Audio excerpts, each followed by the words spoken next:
abril de 2013. Arredores da aldeia de Semivrag, no distrito de Domodedovo, região de Moscou, choveu a semana inteira e o chão sob os pés de Alexei Roshkov, que caminhava pelo bosque em direção à periferia da aldeia, estava um pouco encharcado. O homem idoso precisa andar com cuidado e olhar para onde pisa, para não tropeçar e não escorregar na lama. Quase ninguém passa pelo bosque, apenas os próprios moradores da aldeia. Não há trilhas aqui e Alexei simplesmente caminha entre as árvores, pelo chão e pelos restos de neve. Ele está sempre olhando para onde pisa e por isso, quase imediatamente, percebe algo estranho em uma pequena vala à frente.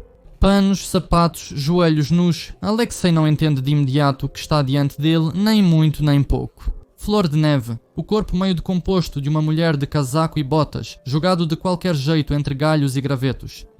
Por algum tempo Alexei olha para ele sem pensar, examinando como se tentasse reconhecer, no entanto isso é impossível. O rosto do cadáver está desfigurado pela decomposição, praticamente não restou nada dos tecidos. Preciso avisar a polícia, pensou o homem caminhando quase decidido em direção à aldeia. E se alguém ainda estiver buscando essa pessoa? Mas ele só avisará após uma semana. Nesse tempo, o corpo da Tatiana Gliuzinska, de 25 anos, já terá sido devorado por animais selvagens e cães de rua. Esse fato quase permitiu que o homem que tirou a vida dela escapasse da punição merecida. Tatiana Vernik nasceu em Moscou, em uma família amorosa. Era filha única de pais abastados, comerciantes. Tânia foi uma filha tardia. A mãe tinha 35 anos e o pai 39 quando ela nasceu. Os pais eram completamente apaixonados pela tão esperada filha. Desde a infância, a menina era mimada com atenção e nunca conheceu a palavra não. Bastava que ela fizesse um biquinho ou batesse o pezinho para que o papai ou a mamãe corressem para satisfazer os caprichos da filha querida. No quarto sempre havia muitos brinquedos e no armário pendiam os vestidos mais bonitos. Tânia era a princesa da mamãe e do papai. A menina era excepcionalmente bonita, com cabelos escuros e grandes olhos cinzentos. Na escola, os meninos corriam atrás da Tânia em bandos, brigavam por ela, todos a convidavam para dançar nas festas escolares, mas Tânia praticamente não tinha amigas. O temperamento da menina era difícil e excêntrico. Ela era orgulhosa e teimosa, com uma natureza apaixonada. Mimada pelos pais amorosos, Tânia raramente cedia, recusava-se a admitir que os outros estavam certos. Ela estudava brilhantemente, dominava o inglês fluentemente e sonhava em viver e trabalhar no exterior. Tânia percebeu muito cedo o poder do seu charme feminino e não tinha vergonha de usá-lo. Desde a escola, ela atraía multidões de admiradores, mas geralmente apenas os provocava, sem demonstrar preferência clara por ninguém. Ela sabia o seu valor e não pretendia se contentar com pouco. Tatiana Vernik era chamada de Rainha da Neve. Todos sabiam que por trás daquela beleza fria se escondia um coração gelado. Após a escola, Tatiana Vernik cursou secretariado no Ministério das Relações Exteriores. Novos conhecidos, novas oportunidades, e a garota se sentia em casa, entendendo que poderia realizar suas ambições. Persistente e trabalhadora, ela concluiu o curso com excelência. Os pais se orgulhavam de Tatiana, eles criaram uma filha maravilhosa.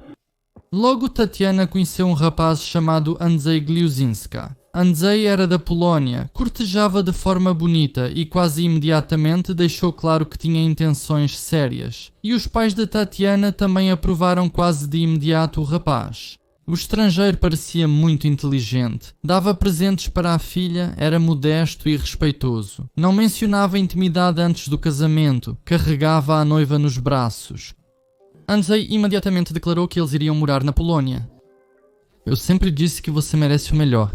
Então você encontrou um noivo estrangeiro, vai para o exterior conhecer o mundo, suspirava a mãe, e de repente começava a chorar. Não se esqueça de nós, filha, Tatiana abraçava. A mãe também chorava e jurava que nunca esqueceria. Em 1997, Tatiana Vernik se casou com Andrzej Gliuzinski, e os jovens foram para a Polónia, para a cidade de Poznań. 2 anos passaram como em um conto de fadas. Marido amoroso, prosperidade, novos amigos. Tatiana viajou muito, conheceu a Europa. O casal já estava planejando ter filhos e a mulher começou aos poucos a preparar o quarto das crianças, mas um belo dia tudo mudou. Naquele dia, Tatiana e seu marido decidiram visitar seus amigos em Varsóvia. O tempo estava claro, a estrada estava seca e o carro voava como uma flecha. Tatiana e Andrzej já antecipavam alguns dias em companhia alegre quando de repente um carro entrou na contramão. A mulher nem teve tempo de entender o que aconteceu. Dor intensa, um grito e escuridão da qual ela voltou já no hospital, deitada sob o soro. Ambos os carros foram enviados diretamente para o ferro velho do local do acidente. Os motoristas, a passageira do carro e os culpados pela tragédia morreram no local. Tatiana sofreu uma fratura grave e múltipla no braço, além de uma fratura no fêmur. Angie teve a coluna quebrada. Em um instante, um homem saudável de 30 anos tornou-se inválido, ficando preso à cama. Os médicos deram esperança. Angie poderá voltar a andar. Há uma chance, mas será necessário um longo tratamento de reabilitação que pode levar meses ou até anos. O prognóstico para o casal não era bom, mas era a única opção. Iniciaram-se as cirurgias, visitas constantes ao hospital e o tratamento. Tatiana também teve que passar por uma cirurgia. Colocaram uma placa de metal em seu quadril. Desde então, ela começou a sentir dores. Tatiana foi obrigada a tomar analgésicos constantemente, mas eles ajudavam pouco. A mulher frequentemente passava noites em claro na cama, se revirando para tentar encontrar uma posição mais confortável para a perna. E ainda assim, ela precisava cuidar do marido. Tatiana não mostrava a dor para ele. Ela era orgulhosa demais. Não queria que Andrzej se sentisse culpado ou um fardo para a mãe. Ela também não reclamava. Sabia que a mãe ficaria preocupada. Só os amigos mais próximos sabiam. Tatiana logo descobriu que o álcool ajudava bastante a aliviar a insônia. A mulher começou a beber. Uma taça de vinho antes de dormir, depois meia garrafa. Aos poucos o álcool virou um hábito e sem ele Tatiana já não conseguia dormir. E isso só piorou a situação. Por causa do álcool, Tatiana ficava frequentemente irritada. De manhã ela sentia dor de cabeça e enjoo. Andrzej percebia o estado da esposa, tentava conversar, mas Tatiana não queria ouvi-lo. "Estou cansada, me deixa em paz", ela gritava com o marido e batia à porta. Depois de um tempo, ela voltava e pedia desculpas, mas o relacionamento do casal claramente começou a rachar. Escândalos começaram a acontecer na família. Parecia que o belo conto de fadas estava se transformando em uma novela comum, um marido doente que precisava de cuidados, uma esposa eternamente irritada que recorria à bebida. Angie via que Tatiana estava se afastando dele, mas não podia fazer nada. Ele entendia que não era disso que uma mulher de 25 anos sonhava, mas será que ele mesmo escolheu esse destino? Ele enlouquecia de ciúmes só de pensar que Tatiana poderia encontrar outro homem saudável. Os escândalos ocorriam com frequência crescente. No final de novembro de 2000, Tatiana disse a Angie que pretendia ir à Rússia para visitar seus pais. Ela disse ao marido que não voltaria antes do ano novo, que queria passar as festas com a família. Angie deixou a esposa ir entristecido. Mais tarde, ele dirá à família que teve um pressentimento. Ele dirá: "Eu sabia que Tatiana não voltaria." Em casa, Tatiana era aguardada com carinho. Ao ver a filha mais magra, com olheiras, a mãe começou a chorar. Era visível que Tatiana estava infeliz, que ela estava sofrendo. Quando a mãe perguntou quanto tempo ela pretendia ficar em casa, Tatiana desviou o olhar. Ela ainda amava o marido e se preocupava com ele, mas ela simplesmente estava cansada. Ela queria ser uma garotinha, queria esquecer as preocupações e ansiedades por um tempo e simplesmente ficar em casa. Muito rapidamente, Tatiana retomou a amizade com suas poucas amigas. O retorno da Rainha da Neve a Moscou fez até os antigos admiradores se lembrarem dela. Aos 25 anos, Tatiana continuava sendo uma mulher de beleza excepcional. Os homens ainda se viravam quando ela passava e Tatiana gostava disso. Ela percebeu que também sentia falta disso. Sentia falta do flerte, da leveza, da atenção.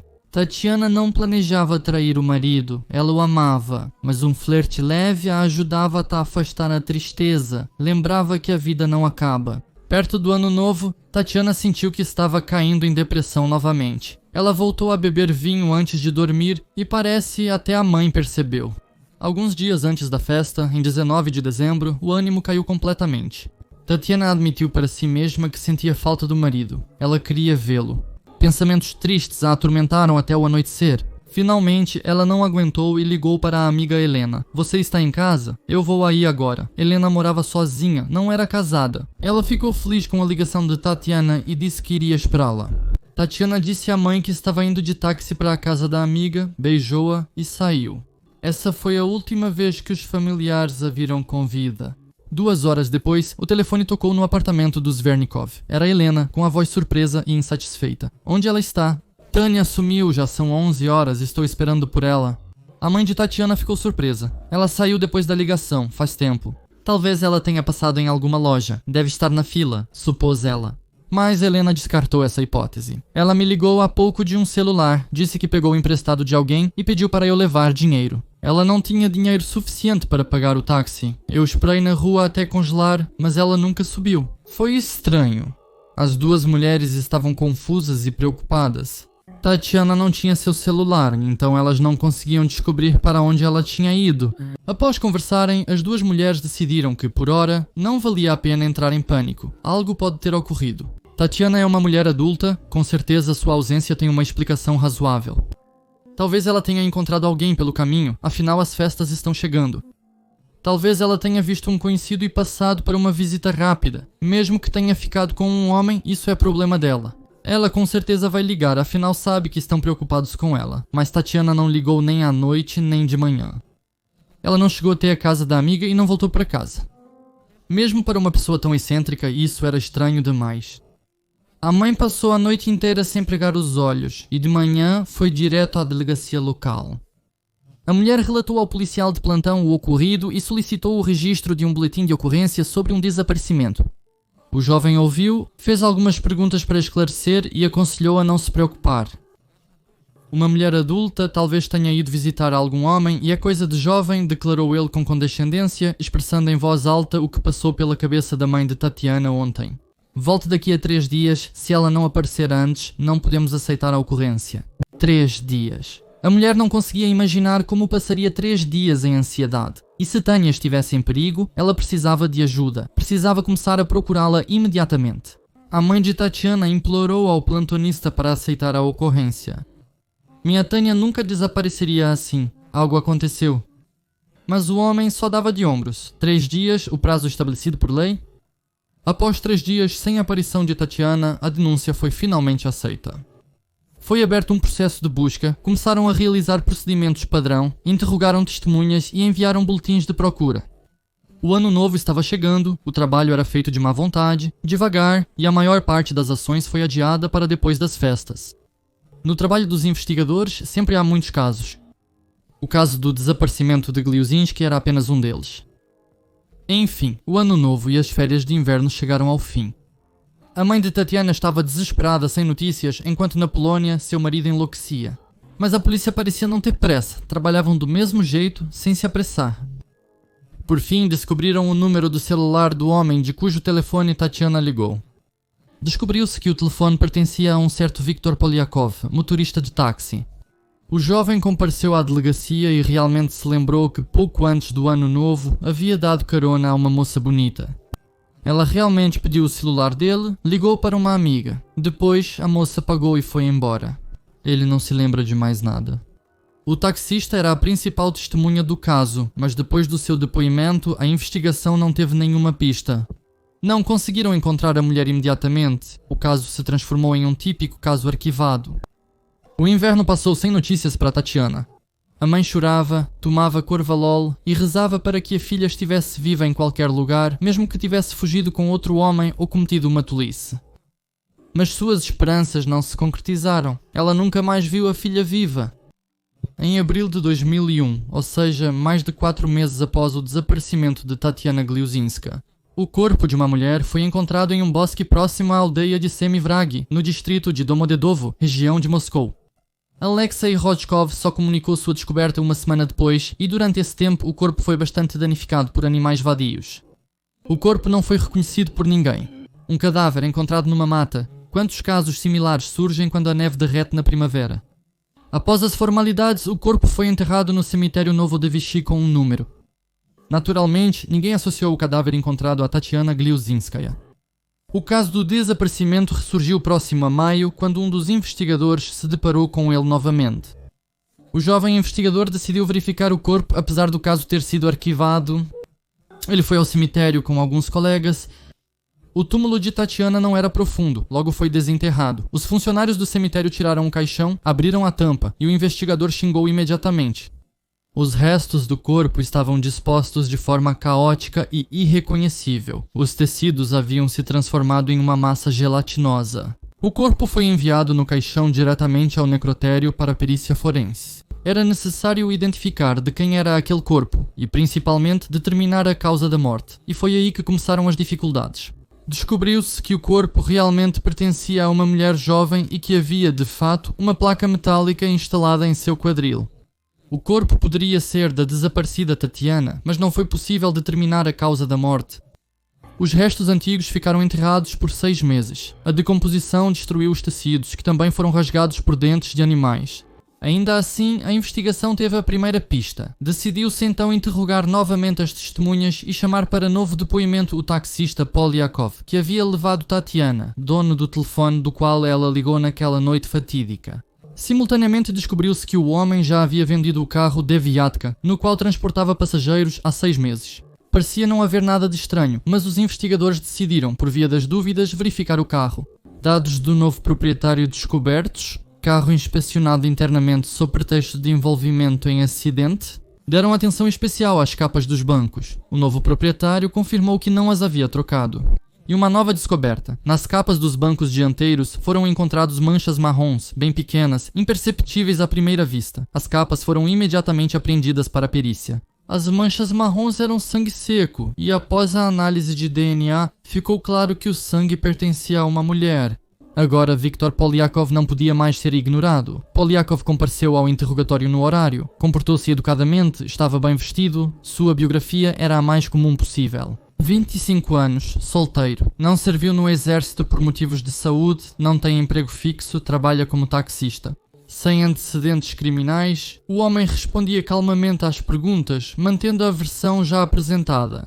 Levou a moça de carona da rua Lipekaya até a Vila Olímpica. Lembro-me bem dela. Era simpática, falava bastante. Quando chegamos, ela me pediu o celular e ligou para uma amiga. Não me lembro sobre o que conversaram, não prestei atenção. E depois? Perguntou o investigador. Depois eu a deixei perto da loja e não a vi mais. Uma passageira e uma chamada comuns, aparentemente sem nada de estranho. O depoimento foi registrado. Polyakov leu, assentiu com a cabeça e assinou. Por fim, o investigador sugeriu que ele olhasse as fotos da vítima, Tatiana viva e seus restos encontrados na floresta. Talvez ele se lembre de mais algum detalhe. Polyakov abriu o volume do caso, viu a primeira foto e parecia ter entrado em transe. Parecia que ele não conseguia desviar o olhar da foto da garota morta e da viva. Ele folheava as páginas do volume repetidas vezes, voltando às fotos dos restos mortais. O investigador via que Polyakov estava completamente encantado, tremendo de excitação, sem conseguir desviar o olhar. Finalmente, depois de olhar bastante para as fotos, o homem fechou o volume. Ele levantou o olhar para o investigador e percebeu que já não fazia mais sentido negar. Depois ele pediu um isqueiro, acendeu um cigarro e começou a contar. Naquela noite de 19 de dezembro de 2000, Viktor Polyakov decidiu, como de costume, ganhar um dinheiro extra após o turno. Ele saiu de casa e quase imediatamente notou a primeira passageira. À beira da estrada, uma jovem de cabelos escuros e bem vestida fazia sinal para um carro. Ela pediu para ser levada até a Avenida Olímpica e o homem não recusou. Quando a moça entrou no carro, Polyakov sentiu o aroma de um perfume caro. Ele lançou um olhar para o rosto da passageira e ficou surpreso. Que beleza rara! Uma verdadeira estrela de cinema. Ele desviou o olhar para as mãos dela. Não havia aliança em seu dedo. Logo, Polyakov não conseguiu se conter, começou a fazer perguntas e a flertar. A moça, que se apresentou como Tatiana, parecia não se importar, ria, mantinha a conversa e sorria. Polyakov quase se compadeceu. Quando eles chegaram ao destino, ele já estava reunindo coragem para pedir o número da bela desconhecida, quando ela de repente disse que tinha esquecido a carteira em casa. Tudo bem, se necessário vou até minha amiga e resolvemos isso. Polyakov se recusava a sair, apesar da insistência de Tatiana. Depois de algum tempo, ambos perceberam que simplesmente não queriam se separar. Polyakov criou coragem e sugeriu continuar a noite na casa dele. Tatiana hesitou por um momento, mas dava para ver que era exatamente esse convite que ela estava esperando. No caminho, eles compraram uma garrafa de champanhe em uma loja. Segundo Polyakov, Tatiana tomou alguns goles direto da garrafa ali mesmo no carro, como se estivesse com pressa.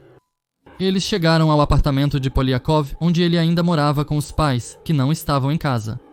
Foram ao teatro, só deveriam voltar tarde da noite. O tempo deveria ser suficiente. Polyakov arrumou a mesa, serviu champanhe nas taças, brindaram aos feriados que se aproximavam. Tatiana estava gostando cada vez mais do homem, sentou-se no colo dele e deixou claro que não era contra a intimidade. Mais algumas taças de champanhe e o casal acabou na cama. Polyakov garantiu aos investigadores que tudo ocorreu com consentimento mútuo, sem coerção. Após a intimidade, Tatiana permaneceu na cama, aparentemente sem pressa em se vestir. Polyakov verificou as horas. Já passava das 10h30. Logo os pais deveriam voltar do teatro, já era hora de Tatiana ir para casa. Ele voltou para o quarto e, sem rodeios, pediu que ela fosse embora. Mas Tatiana já estava um pouco bêbada, ela só queria dormir. Ela declarou de repente que ficaria na casa de Polyakov aquela noite e não iria a lugar nenhum. Naquele instante, a nova conhecida deixou de ser uma convidada desejada para Polyakov. Sim, ele era um homem adulto, mas claramente não queria explicar aos pais sobre uma desconhecida em sua cama. Ainda mais porque, naquela altura, Tatiana já havia mencionado que era casada e apenas não morava com o marido. Eu tentei convencê-la, mas ela não queria nem sair da cama, continuou deitada nua, contou Polyakov ao investigador. Eu falava com ela, mas ela se cobriu com o cobertor e virou de costas. Então comecei a empurrá-la para fora da cama. Nós começamos a brigar. Polyakov afirmou que Tatiana começou a insultá-lo, dizendo que ela tinha conhecidos entre chefes do crime e que ele seria colocado na linha se não a deixasse em paz. Polyakov ficou furioso com a vigarista por querer mandar em sua casa e ainda ameaçá-lo. Ele, já meio bêbado, logo transformou a discussão em uma briga de verdade. Tatiana o batia, chutava, tentava arranhá-lo com as unhas. Em algum momento, Polyakov a acertou no rosto. Um estalo soou. Tatiana caiu no chão aos gritos, segurando o nariz ensanguentado. Polyakov assustou-se e, como se tivesse voltado a si, pareceu até ter ficado sóbrio.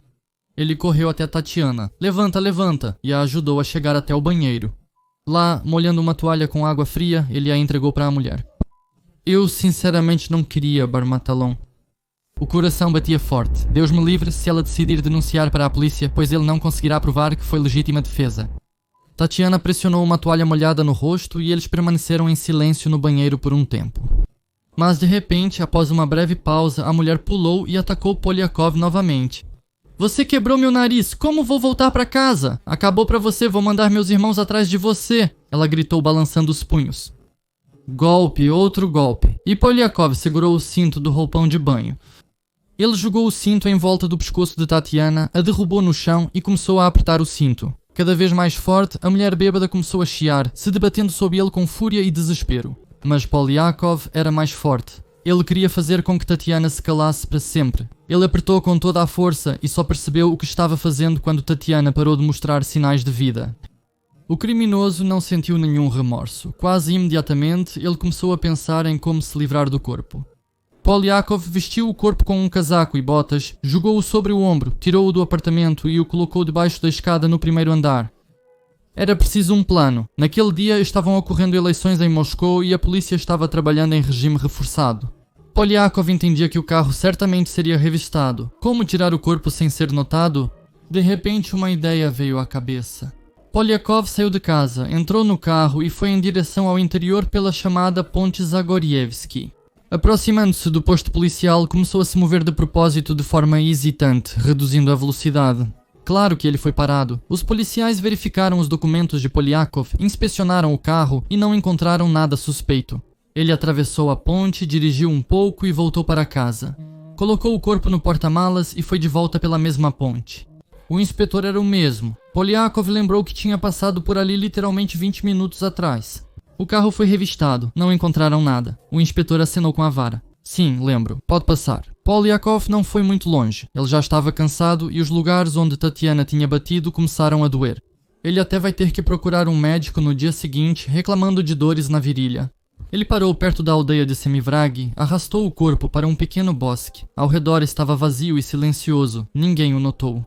Colocando o corpo no chão, Polyakov o cobriu com galhos e gravetos, hesitou por um segundo e foi embora para casa. A investigação não tinha dúvidas de que Polyakov estava dizendo a verdade. Ele foi detido diretamente no escritório e no mesmo dia uma equipe operacional foi até a casa dele. Não encontraram vestígios de sangue nos móveis e nas paredes, mas apreenderam o cinto do roupão com o qual Tatiana foi morta. Na verdade, mais tarde ficará claro que não há nenhum vestígio suspeito nele. Naquela época, Polyakov já tinha um advogado, um especialista experiente, que imediatamente sugeriu ao seu cliente uma nova tática de comportamento. O corpo de Tatiana estava tão destruído pela decomposição que a perícia não conseguiu determinar com precisão a causa da morte. Os tecidos do pescoço estavam decompostos e o osso hioide não foi encontrado, o que foi uma brecha. Quero mudar meu depoimento, declarou Polyakov de repente ao investigador. Da última vez eu dei depoimento sob pressão da investigação, fui forçado. Eu não pretendia tirar a vida de Tatiana, eu queria amarrar as mãos dela para que ela não me batesse. Ela morreu sozinha. Polyakov declarou que Tatiana, estando em seu apartamento, não só consumia bebidas alcoólicas, mas também tomava alguns comprimidos. Segundo ele, a mulher poderia muito bem ter passado mal por causa dessa combinação, afinal todos sabem que alguns medicamentos são incompatíveis com álcool. Eu só me livrei do corpo, depois fiquei com medo, entende? Estava claro que eu seria o primeiro a ser suspeito, afirmou Polyakov solenemente. Na época, 2 advogados já defendiam o criminoso, exigindo insistentemente a libertação de Polyakov da custódia. Ele não é um criminoso, ele é uma vítima. Ele foi torturado para forçá-lo a confessar. A mulher está morta. O rapaz de 25 anos enfrenta uma pena real. As razões permanecem obscuras. Investigadores e advogados afirmam que um inocente será preso. No final das contas, por falta de fundamentos para uma detenção posterior, Polyakova teve que ser liberada da custódia. No dia da libertação, ofereceram a ele assinar o protocolo do interrogatório com detalhes do crime e suas ações. Naquela noite, ele fez isso diante dos advogados e em 5 minutos já estava livre. No entanto, essa ainda não era o fim da história. O investigador entendia que o caso estava desmoronando e que era preciso agir com cuidado e rapidez. Os materiais do caso foram periciados. Apenas 2 perguntas. Tatiana poderia ter morrido envenenada e em quais circunstâncias isso teria ocorrido? Especialistas analisaram o interrogatório de Polyakov e atentaram para suas declarações sobre a morte de Tatiana. Ela teve convulsões, seu corpo inteiro tremia e saiu espuma branca de sua boca. Tudo isso durou não mais do que meio minuto, depois ela ficou quieta. A descrição correspondia ao quadro clínico de morte por asfixia mecânica. Isso significava que Tatiana realmente poderia ter sido morta com o cinto do roupão. E Polyakov assinou este protocolo na presença dos advogados. As conclusões da perícia seriam a base durante a audiência judicial. Restava apenas esperar por ela. Contudo, momentos antes do julgamento, a gravação do interrogatório do suspeito sumiu misteriosamente dos autos processuais. A principal prova contra Kontsov não pôde ser encontrada, não havia ninguém a suspeitar, mas isso não tinha importância. A fita de vídeo sumiu. Sem ela, a acusação não convenceu o tribunal da culpa de Polyakov, resultando em uma sentença branda. Viktor Polyakov foi acusado de causar lesões corporais graves e, como punição, recebeu uma sentença condicional. A punição surpreendeu até os advogados de Polyakov. Tanto eles quanto seus clientes saíram da sala do tribunal com largos sorrisos no rosto, mas na verdade comemoraram cedo demais. O investigador encontrou o vídeo original e foi marcada uma nova audiência com outro juiz. Quando o secretário tirou a fita de vídeo do envelope lacrado, Polyakov e seus advogados ficaram pálidos, mas já não podiam fazer mais nada. Pela sentença do novo tribunal, Viktor Polyakov foi condenado a uma pena real, ele recebeu 10 anos de prisão